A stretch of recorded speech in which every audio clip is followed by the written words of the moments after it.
मुझे श्रीनिवास से प्रेम अवश्य है, किंतु वेंकटेश ने तब मुझे सहारा दिया है जब श्रीनिवास मेरे साथ नहीं था। अब मुझे समझ नहीं आ रहा है कि मुझे क्या करना चाहिए, क्योंकि मैं धर्म संकट में फंस चुकी हूँ। मुझे श्रीनिवास के साथ रहना चाहिए या वेंकटेश के साथ ही गांव छोड़कर चले जाना चाहिए।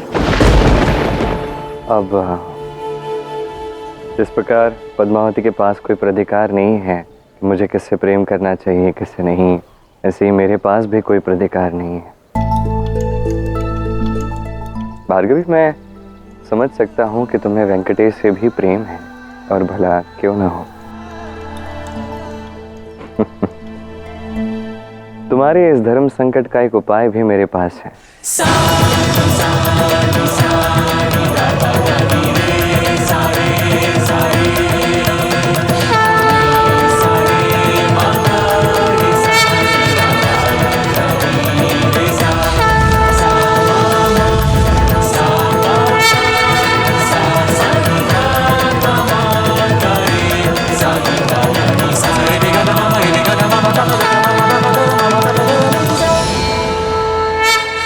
मैं ही वेंकटेश हूँ, मैं ही श्रीनिवास, और मैं ही विष्णु हूँ।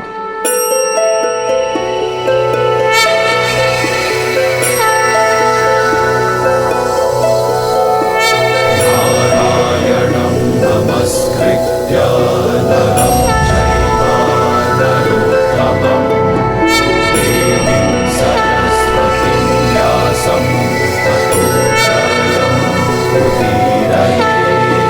नारायणं नमस्कृत्य नरं चैव नरोत्तमं देवीं सरस्वतीं व्यासं ततो जयमुदीरये। नारायणं नमस्कृत्य नरं चैव नरोत्तमं देवीं सरस्वतीं व्यासं ततो जयमुदीरये। अब सदैव से मेरे बड़े भाई थे और सदैव रहेंगे। इस संबंध में कभी कोई परिवर्तन नहीं आएगा गोविंदराज।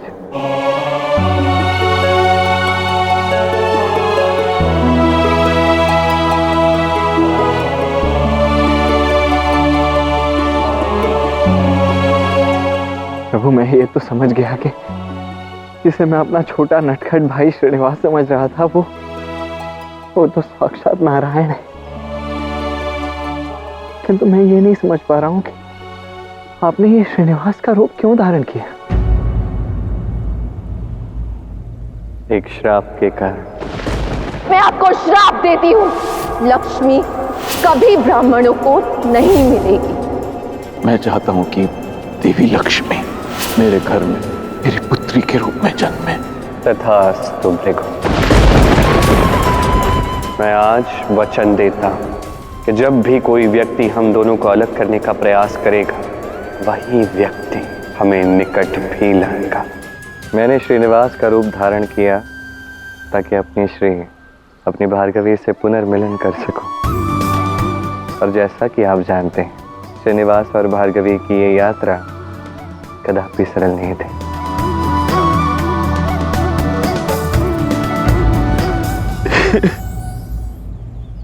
मुझे क्षमा कर दीजिए प्रभु। पहले अपनी लक्ष्मी, अपनी भार्गवी को खोने के भय से, तत्पश्चात श्रीहीन होने के श्राप के भय से मैंने आप दोनों को मिलने नहीं दिया। मेरे कारण लक्ष्मी और नारायण एक दूसरे से अलग हो गए, एक दूसरे से दूर हो गए। मुझे मुक्ति दीजिए इस पाप से प्रभु,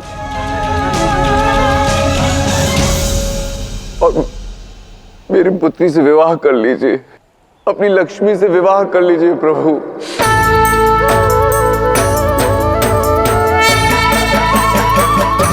तो अंततः तुम्हें दिया हुआ वचन पूर्ण हुआ भार्गवी। तुम्हारे बिना एक क्षण भी नहीं रह सकती मैं, किंतु पापा का हृदय भी नहीं दुखा सकती ना। वचन रहा, जो भी होगा तुम्हारे पिता की अनुमति से होगा। आज तुम्हारे बाबा की स्वीकृति मिल चुकी है। अब तुमसे पूछना चाहता हूँ, क्या तुम मुझसे विवाह करना चाहोगी?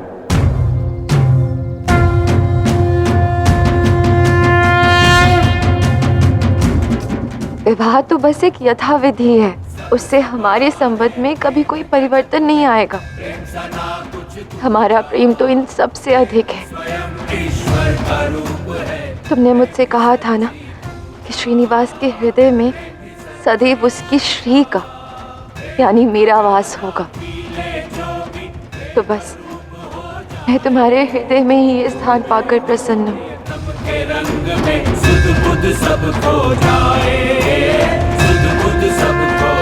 यदि तुम यही चाहती हो भार्गवी,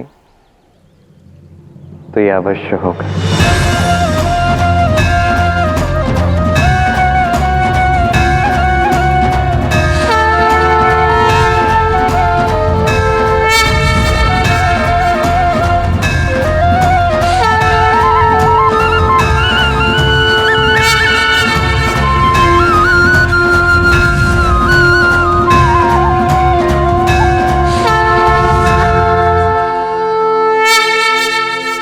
जिस प्रकार श्री अब सदा से श्रीनिवास के हृदय में वास करेगी, उसी प्रकार देवी लक्ष्मी यहाँ इस कोल्हापुर में वास करेगी।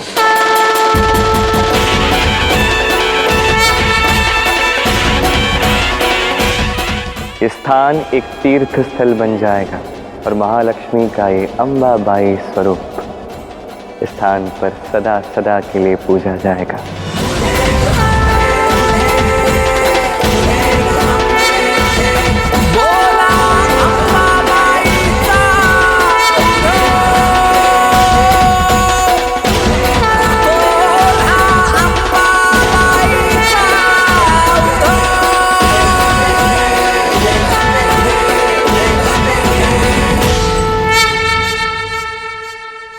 करवीर वासिनी देवी अंबाबाई की जय।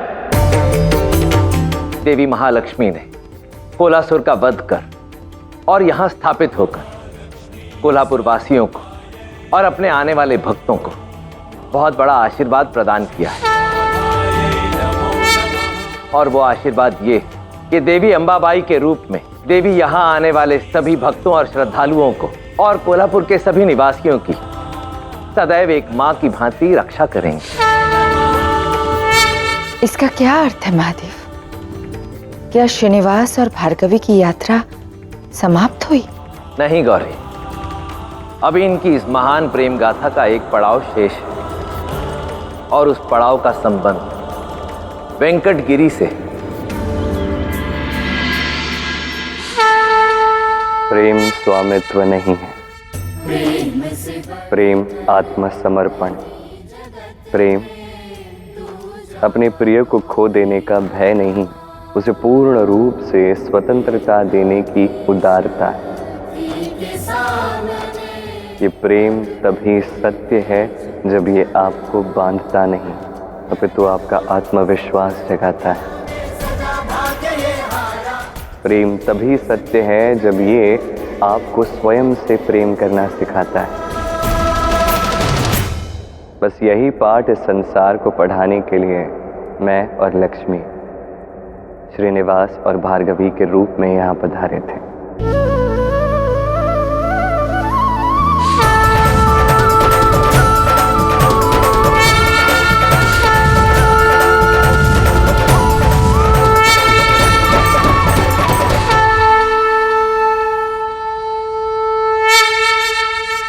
प्रभु, वेंकटगिरी से अब आप तीनों का संबंध जुड़ चुका है।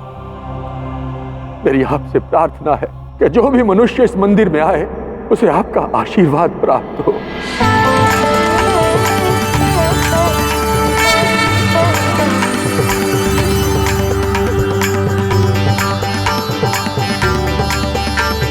श्रियकान्ताय कल्याण निधये निधयेर्तिना श्री वेंकटनिवासाय श्रीनिवासाय मंगलम् लक्ष्मी सविभ्रमालोक सुप्रूपि ब्रह्मचक्षुषे वेंकटगिरी में स्थापित मेरे आराध्य नारायण के इस स्वरूप को ये संसार वेंकटेश्वर के नाम से पुकारेगा। प्रभु वेंकटेश की, प्रभु वेंकटेश की, प्रभु वेंकटेश की। परस्मै ब्रह्मणे पूर्ण कामाय परमात्मने प्रयुज्ये परसन्नाय वेंकटेशाय मंगलम्। पिछले जन्म में जब मैं चोला नरेश था तो मेरे कारण ही आपके सुंदर मनोहर रूप में एक त्रुटि आ गई थी। चारा हमारा दिया हुआ खाती है और दूध इस वल्मीक पर चढ़ाती है। अभी बताता हूं। चोला नरेश, अपनी अज्ञानतावश तुमने जिस पर प्रहार किया है वो कोई साधारण ब्राह्मण नहीं है, स्वयं नारायण है। ये मुझसे क्या अनर्थ हो गया? आपके इस प्रहार के कारण मेरे रूप में जो त्रुटि हुई है वो आने वाले समय में अनेक भक्तों के लिए मेरे आशीर्वाद का मार्ग बनेगा जब वो अपने केश मुझे अर्पण करेंगे। इसलिए सबसे पहले मैं अपने केस आपको अर्पित करना चाहता हूं।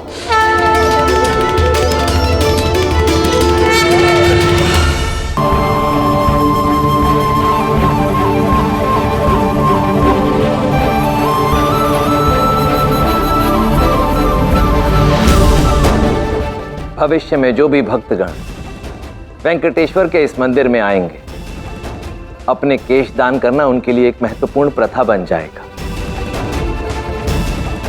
और जो भी भक्तगण यहां पर अपने केश दान करेंगे, उस पर श्रीनिवास, भार्गवी और पद्मावती की विशेष कृपा होगी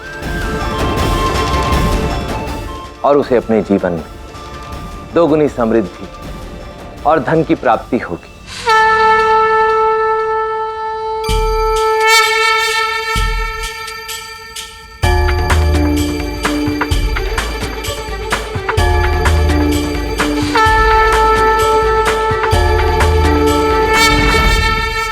और इतना ही नहीं, जो भी भक्तगण देवी महालक्ष्मी के कोल्हापुर स्थित मंदिर और वेंकटेश्वर मंदिर के दर्शन करेंगे, उनकी सभी इच्छाएं पूर्ण होंगी। मैं अत्यंत सौभाग्यशाली कि श्रीनिवास और भार्गवी की इस महान प्रेम गाथा का एक भाग बन पाया। वो महान प्रेम गाथा जिसे ये संसार सदैव स्मरण रखेगा। श्रियाकांताय कल्याण निधये निधयेर्दिनाम्। श्री वेंकटनिवासाय श्रीनिवासाय मंगलम्। लक्ष्मी सविभ्रमालोक सुप्रूपि ब्रह्मचक्षुषे। चक्षुषे सर्वलोकानां वेंकटेशाय मंगलम्। ये है तिरुपति बालाजी की कथा। ब्रह्मणे पूर्ण कामाय परमात्मने प्रयुज्ये परतत्त्वाय वेंकटेशाय मंगलम्।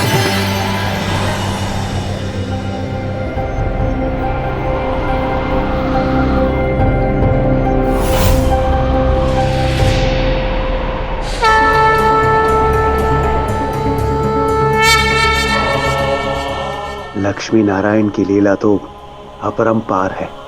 ये समस्त सृष्टि नारायण के स्वप्न मात्र ही तो है और ये उनका स्वप्न ही है, जिसके कारण हम सभी को ऐसी अद्भुत कथा देखने का सौभाग्य प्राप्त हुआ। ये समस्त संसार लक्ष्मी नारायण और राधा कृष्ण के साथ साथ श्रीनिवास और भार्गवी की प्रेम कथा भी सदैव स्मरण रखेगा। पृथ्वीलोक को अब यह आशीर्वाद है, महालक्ष्मी मंदिर का कोल्हापुर में और वेंकटेश्वर मंदिर का वेंकटगिरी में। इस प्रकार से सभी भक्तों को सदैव लक्ष्मी नारायण का आशीर्वाद प्राप्त होता रहेगा।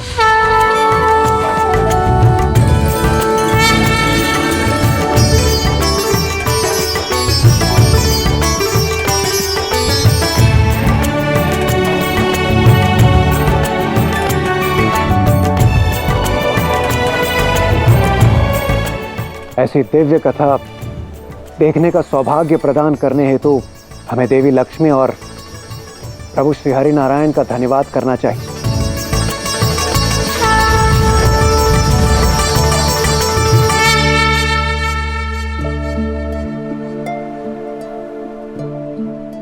देवी लक्ष्मी और नारायण तो अभी भी निद्रा में है। सर्वकाल ज्ञानी है ये। समस्त सृष्टि के संचालन का दायित्व लक्ष्मी नारायण का है। यदि ये अपनी निद्रा से जागृत ना हुए तो घोर संकट उत्पन्न हो जाएगा। किंतु इन्हें जागृत कैसे किया जाए देवराज? मुझे ज्ञात है कौन इन्हें सचेत कर सकता है। कान्हा, देखो मैं भली भांति समझ रहा हूं कि तुम मुझे मात्र सताने के लिए ऐसे छुप रहे हो। यदि तुम शीघ्र ही मेरे सामने नहीं आए तो अभी तो तुम्हें मेरे क्रोध का सामना करना पड़ेगा, मैं बता रहा हूं।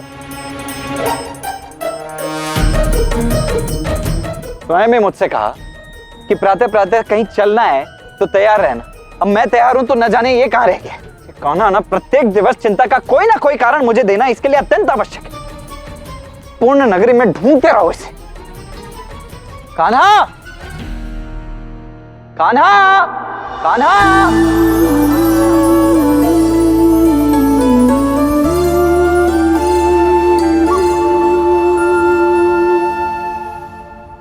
केवल आप ही जो देवी लक्ष्मी और नारायण को निद्रा से जगा सकते हैं।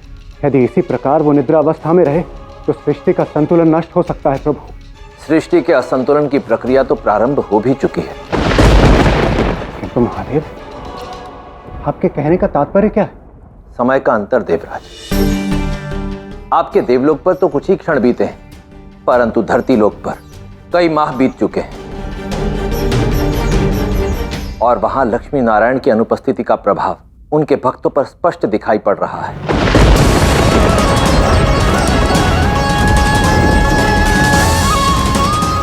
हे देवी अंबाबाई, आपने तो आशीर्वाद दिया था कि आपके जो इस कोल्हापुर मंदिर में आएगा उसकी सारी मनोकामना पूर्ण हो जाएगी, आप उसके सभी कष्ट दूर करेंगी। मैंने अपनी पत्नी के स्वास्थ्य के लिए आपसे पूर्ण निष्ठा के साथ प्रार्थना की, किंतु उसका स्वास्थ्य तो दिन ब दिन बिगड़ता ही जा रहा है। यदि मुझसे कोई भूल हो गई तो मुझे क्षमा करना माते।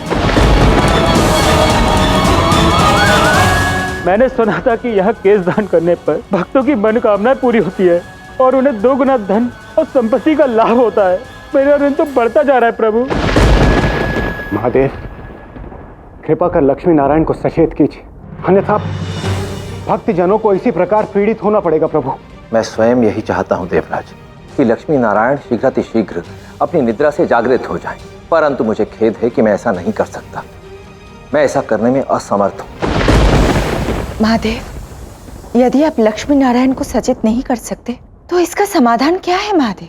लक्ष्मी नारायण निद्रा में इसलिए गए क्योंकि राधा कृष्ण ने मेरा दिया हुआ प्रसाद ग्रहण किया और उसके पश्चात निद्रा में चले गए। अब यदि हम किसी प्रकार से राधा कृष्ण को उनकी निद्रा से जागृत कर सकें तो समय रहते लक्ष्मी नारायण को भी सचेत कर सकते हैं। और आप सब भली भांति जानते हैं कि ये कार्य कौन कर सकता है। कान्हा, कान्हा। श्री बलराम,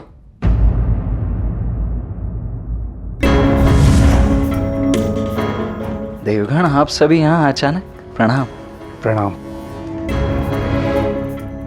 क्या हुआ, आप सभी इतने अधिक चिंतित क्यों लग रहे हैं? यदि आप जानेंगे तो आप भी चिंतित हो जाएंगे।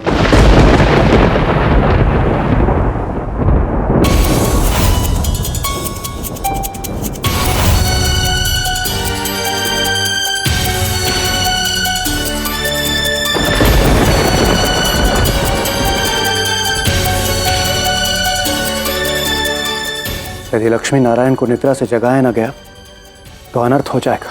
लक्ष्मी नारायण को सचेत करने हेतु शीघ्र अतिशीघ्र राधा कृष्ण को भी सचेत करना अत्यंत आवश्यक है।